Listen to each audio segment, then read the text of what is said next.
2024 లేదా 25లో డిగ్రీ లేదా బీటెక్ చదివారా? సాఫ్ట్‌వేర్ జాబ్ కోసం ఎదురు చూస్తున్నారా? అయితే కోడ్ జ్ఞాన్ 100 డేస్ కోర్సులో చేరండి. జాబ్ సాధించండి. Welcome to Suman TV. నేను మీ సుమన్ టీవీ. స్త్రీధనం. స్త్రీధనం అంటే ఏంటి? ఇవాళ వైఫ్ అండ్ హస్బెండ్ రిలేషన్షిప్లో కనుక మనం చూసుకుంటే ఇది మిస్యూజ్ అవ్వటమే ఎక్కువగా చూస్తూ ఉన్నాం. అంటే భర్తపై భార్య ఏ విధంగా ఇటువంటి వాటి మీద మిస్యూజ్ చేస్తుంది అనేది ఈరోజు మనతో పాటు ప్రముఖ అడ్వకేట్ శశికాంత్ గారు ఉన్నారు. వారి మాటలో అడిగి తెలుసుకున్నాం.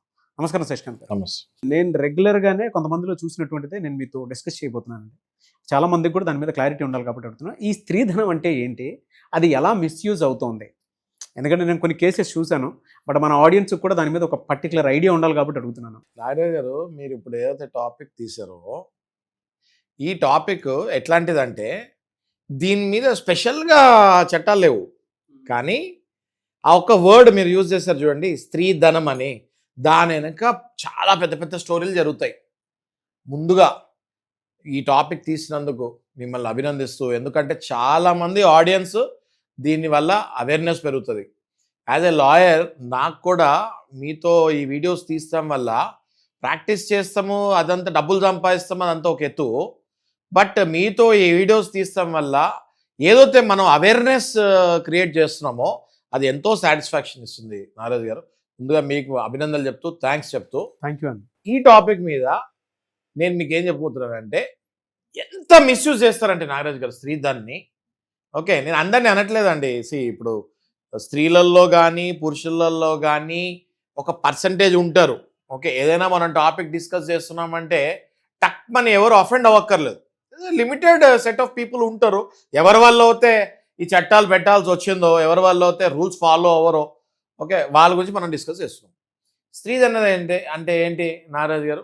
పెళ్ళైనప్పుడు వాళ్ళ తల్లిగారు, అమ్మమ్మ గారు, నాన్నమ్మ గారు, తాతగారు, నాన్నగారు, నాన్న వైపు బంధువులు, అమ్మ వైపు బంధువులు, వీళ్ళందరూ కలిసి పిల్లకి సారి పెడతారు. ఓకే, అది బంగారం అనొచ్చు, లేకపోతే ఎవరిష్టం కొద్దీ వాళ్ళు నగలు అనొచ్చు. మీరు చూడండి, ఊర్లలో కూర్చొని రాసుకుంటారు, ఎంత వచ్చింది చదివింపులు రాసుకుంటారు. ఇలా ఓ బుక్ ఉంటుంది, పెళ్లి కూతురు వైపు ఓ బుక్ ఉంటుంది, పెళ్లి కొడుకు వైపు ఓ బుక్ ఉంటుంది. కూర్చొని రాసుకుంటూ ఉంటారు. పెళ్ళంతా అయిన తర్వాత పెళ్లి కూతురికి ఒక 50,000 1,00,000 వస్తే, అప్పట్లో బంగారం చాలా తక్కువకు దొరికేది. ఓ తులమో 2 తులమో 4 తులాలో వచ్చిన కొద్దీ బంగారం కొని, ఆ బంగారం కూడా ఆ చదివింపులకు వచ్చింది కూడా ఆ పాపకే ఇచ్చి పంపిస్తుంది జరుగుతుంది.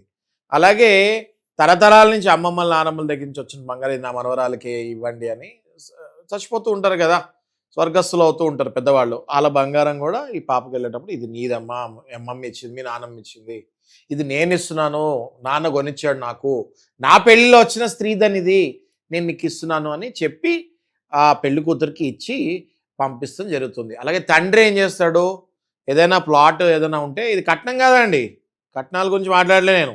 తండ్రి నా కూతురు ఉంది, నాకు ఇవ్వాలనిపిస్తుంది, ఇదిగో తల్లి నీకు ఈ ప్లాట్ రాసిస్తున్నాను, నీ పేరు మీద పెట్టుకో అని చెప్పి పేపర్లు ఇస్తాం. ఇవన్నీ పట్టుకొని ఈ పెళ్లి కూతురు అత్తగారింటికి వస్తుంది. దాన్ని శ్రీధన్ అంటారు. దాన్ని ఏం చేశారంటే ఈ కలికాలంలో దాన్ని కట్నం, దాన్ని ఏమన్నారు, కట్నం అంటున్నారు. శ్రీధన్ అది కట్నం తీసుకున్నారు, గాడిద అనేసి మనకు చాలా స్లోగన్స్ వచ్చాయి. అది ముమ్మాటికి 100% కరెక్ట్. ఇదంతా స్త్రీధన్ అనాలి, కట్నం అనకూడదు. అయితే ఏం చేస్తారంటే స్త్రీధన్ని డిమాండ్ చేస్తే అదేమైపోద్ది, కట్నం అయిపోతుంది. అయితే ఈ కలికాలంలో ఏం చేస్తారంటే స్త్రీధనాన్ని డిమాండ్ చేస్తున్నారు. ఓకే, అయితే ఇది కలికాలం వర్షన్ 2 వచ్చింది,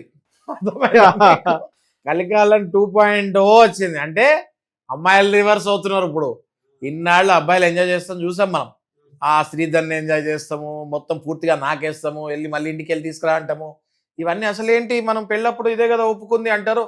ఆ తర్వాత పెళ్ళైన తర్వాత నెలకే కొట్టడాలు, అరకట్న వేధింపులు, సూసైడ్లు, గ్యాస్ సిలిండర్లు పేలిపోతాలు, ఇవన్నీ ఎన్ని చూసాం నాగరాజు గారు, ఎన్ని చూసాము.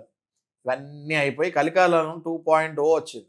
అంటే ఆడవాళ్ళు ఇప్పుడు తిరగబడి కర్మ సిద్ధాంతం అంటారు కదా, ఇన్నాళ్ళు మన మగవాళ్ళు పెట్టిన చిత్రహింసలు ఇప్పుడు దానికి డబల్, ట్రిబుల్, 100 times అమ్మాయిలు అబ్బాయిలకు పెడుతున్నారు. అంటే ఈ స్త్రీధన్ అన్న వర్డ్ని ఎలా వాడుతున్నారో నేను మీకు చెప్తాను. స్త్రీధన్ అంటే ఇందాక చెప్పినట్టు ఒక 100 గ్రాములో 200 గ్రాములో, అంటే 10 గ్రాములు తులం కదా, 20 తులాలు 30 తులాలు తెచ్చుకుంటారు. ఈ విడిపోయేటప్పుడు గొడవ అయినప్పుడు వీళ్ళు లాయర్కి ఏం చెప్తారంటే మేము 70 తులాలు ఇచ్చామండి ఆ అబ్బాయికి అంటారు. ఈ లాయర్ గారు ఏం చేస్తారు, వాళ్ళు చెప్పింది వినాలి కదా మరి. ఓకే, కొంతమంది అయితే వాళ్ళు కూడా చెప్తారు, మీరు పర్లేదమ్మా మీరు చెప్పండి, 10 తులాలు ఏం పర్వాలేదు, మీరు మరి అలా ఉంటే మీరు అలా మంచోళ్ళు ఉంటే ఎలా అని కొంతమంది రాంగ్ అడ్వైజులు ఇచ్చేటోళ్ళు కూడా ఉంటారు. కానీ 99% వాళ్ళు చెప్పింది రాస్తారు లాయర్లు కూడా, ఎందుకంటే వాదిచ్చేది వాళ్ళే కదా, అవును. వాళ్ళు కూడా జాగ్రత్తగా వాదించాలి కదా, రైట్. సో ఏం చేస్తారంటే అమ్మాయి వాళ్ళు 100% ఇచ్చిన దానికి 2 times 3 times ఎక్కువ చేసి స్త్రీధనం పేరు మీద టార్చర్ పెట్టడం స్టార్ట్ చేస్తారు ఈ అబ్బాయికి. నాకు గనక నేను వెళ్ళిపోతున్నా, మనం విడిపోతున్నాం, గొడవ అయింది, డైవర్సు కోర్టులో చూసుకుందాం అని వెళ్ళిపోయేటప్పుడు ఆ అమ్మాయి చెప్పెళ్తుంది, నాది 70 తులాలు ఉండాలి, నువ్వు నాకు తెచ్చి ఇవ్వాలి అని. అత్తగారి లాకర్లో ఉందా, నీ లాకర్లో ఉందా, ఎక్కడుందో నాకు అనవసరం అని చెప్పి వెళ్ళిపోతుంది. అక్కడి నుంచి మళ్ళీ నోటీస్ కూడా వస్తుంది, అడ్వకేట్ ద్వారా నోటీస్ వస్తుంది. మళ్ళీ డొమెస్టిక్ వైలెన్స్, క్రూయాలిటీ ఇవన్నీ వేసేస్తారు. మళ్ళీ డొమెస్టిక్ వైలెన్స్లో ఇది కూడా రాస్తారు క్లియర్గా, నా డబ్బు కూడా అక్కడ ఉండిపోయింది, ఇంత ఉండిపోయింది, నా డబ్బులు నాకు కావాలి, 70 తులాలు ఉంది 80 తులాలు ఉందని క్లియర్గా రాసేస్తారు. అయితే ఇట్లాంటప్పుడు ఆ అబ్బాయి ఏం చేశాడండి, అంతే కదా సార్. ఇప్పుడు దీనికి ప్రూఫ్లు ఉండవు, ఆ ఇచ్చిన 30 తులాలకు కూడా ప్రూఫ్ ఉండదు, యాడ్ చేసిన ఇంకో 30 తులాలకు కూడా ప్రూఫ్ ఉండదు, ఫోటోలు ఉంటాయి, ఆ ఫోటోల్లో ఇలా ఏదో మెరుస్తూ ఉంటుంది, అదేనండి అంటారు. దాన్ని ఫోటోలో వెయిట్ చేయలేంగా ఫోటోల్లో వెయిట్ చేయలేం కదా. ఇంతకుముందు మీకు గుర్తుందో లేదో, కట్న కానుకలు క్యాషు, గోల్డ్, పూలు, పళ్ళు పెట్టి ఫోటోలు తీసేవాళ్ళు, ఆ ఫోటోలు దాచిపెట్టుకునేవాళ్ళు మళ్ళీ, ఎందుకైనా మంచిది అనేసి. ఎవరు, పెళ్లి కూతురు వాళ్ళు. ఓకే, పెళ్లి కొడుకుల వాళ్ళు భయపడుతూనే ఫోటోలు ఎలో చేసేవాళ్ళు, అమ్మ ఫోటో తీస్తారు నాయన అని. ఆ ఫోటోలే వీళ్ళకి పీకలు చుట్టుకుంటున్నాయి ఇప్పుడు. క్లియర్ కట్గా ఇది కలికాలం 2.0 అని ఎందుకు అంటున్నానంటే, నార్మల్ టార్చర్ పెట్టట్లేదు అమ్మాయిలు, అందరు కాదు, మళ్ళీ conditions apply, point to be noted, not every one. ఇలా టార్చర్ పెడుతున్నప్పుడు ఆ అబ్బాయి ఒకవేళ సగటు మధ్య తరగతి వ్యక్తి అయి ఉండి విడిపోవటంలో ఆ అబ్బాయి తప్పే లేకపోతే ఆ అబ్బాయి ఎలా ఎదుర్కోవాలి? నా దగ్గరికి కుప్పలు కేసులు వస్తుంటాయి, ఏమని ఇచ్చింది తులమేనండి 10 తులాలు అడుగుతున్నారు వెనక్కి అని చెప్పి కుప్పల కేసులు వస్తుంటాయి మా దగ్గరికి. అంటే క్లియర్ కట్ అండి, మీకు తెలిసిన వాళ్ళల్లో కూడా చూస్తుంటారు మీరు, నాకు తెలిసిన వాళ్ళలో కూడా చూస్తున్నాను, పర్సనల్గా కూడా, ఇది కాకుండా సమాజం నుంచి వచ్చే కేసులలో కూడా చూస్తున్నాము. ఇది ఒక ఫ్యాషన్ అయిపోయింది. 498A అన్నది దుర్వినియోగం చేసుకున్నారు.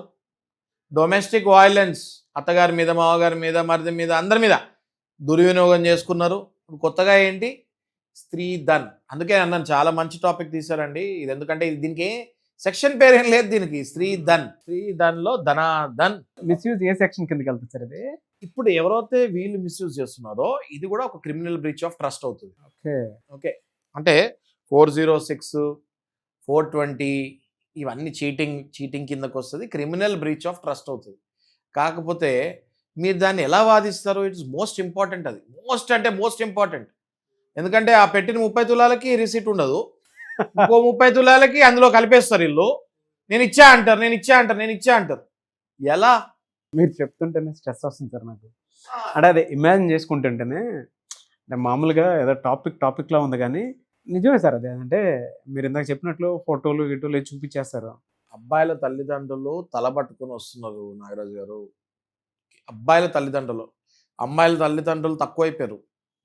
స్ట్రెస్ స్ట్రెయిన్కి లోన్ అయ్యేది ఇప్పుడు అబ్బాయిల తల్లిదండ్రులు ఎక్కువగా అవుతున్నారు. ఎందుకంటే అన్ని సెక్షన్స్ కూడా మనము మహిళల్ని కాపాడాలి అని రూపొందించిన సెక్షన్లు అవి, మళ్ళీ దాంట్లో దుర్వినియోగించుకున్న వాళ్ళు ఎక్కువ మంది అయిపోతున్నారని చెప్తాలో నాకు సందేహం లేదు.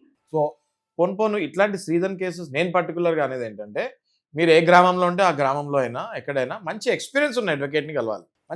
ఏది ఇట్లాంటి కేసెస్లో, ఇట్లాంటి పర్టికులర్ కేసెస్లో, ఫ్యామిలీ కేసెస్లో ఎక్స్పీరియన్స్ ఉన్న అడ్వకేట్స్ని కలిసి వాళ్ళు గతంలో ఇట్లాంటి కేసెస్ చేశారా లేదా ఒక్కసారి మీరు కనుక్కొని, లేదా ఆయనని అడిగి, ఒకవేళ ఆయన చేశారంటే ఎలాంటి తీర్పులు మీరు తెప్పించారో అని అడిగి, ఆ అడ్వకేట్ ఒక ఎక్స్పర్ట్నెస్ మీరు కనుక తీసుకొని వెళ్తే 100% మీరు ఈ గండం నుంచి బయటపడే అవకాశం ఉంటుంది. లేదంటే కంప్లీట్గా వాళ్ళు ఇచ్చిన దానికి 5 రెట్లు ఎక్కువ మళ్ళీ మీరు వెనక్కి సమర్పించుకోవాలి. కాబట్టి నా సజెషన్ ఏంటంటే, ఇట్లాంటి కేసెస్లో you need to approach A expert. ఈ పర్టికులర్ కేసులో ఎలా మీరు చూస్తే మీరు చూసి ఒక 2 మాటలు మాట్లాడితే మీకు కూడా అవగాహన వస్తుంది ఆయన ఎట్లా మాట్లాడుతున్నాడు ఏంటి అన్నది. దాంతోపాటు ఇంతకుముందు గతంలో ఇట్లాంటి కేసెస్ చేస్తుంటేనే ఈ స్త్రీధన్ కేసెస్ని ఈజీగా మళ్ళీ వాళ్ళు చేసే ఛాన్సెస్ ఉంటాయి. ఎందుకంటే గతంలో జడ్జిమెంట్స్ వచ్చి ఉంటాయి.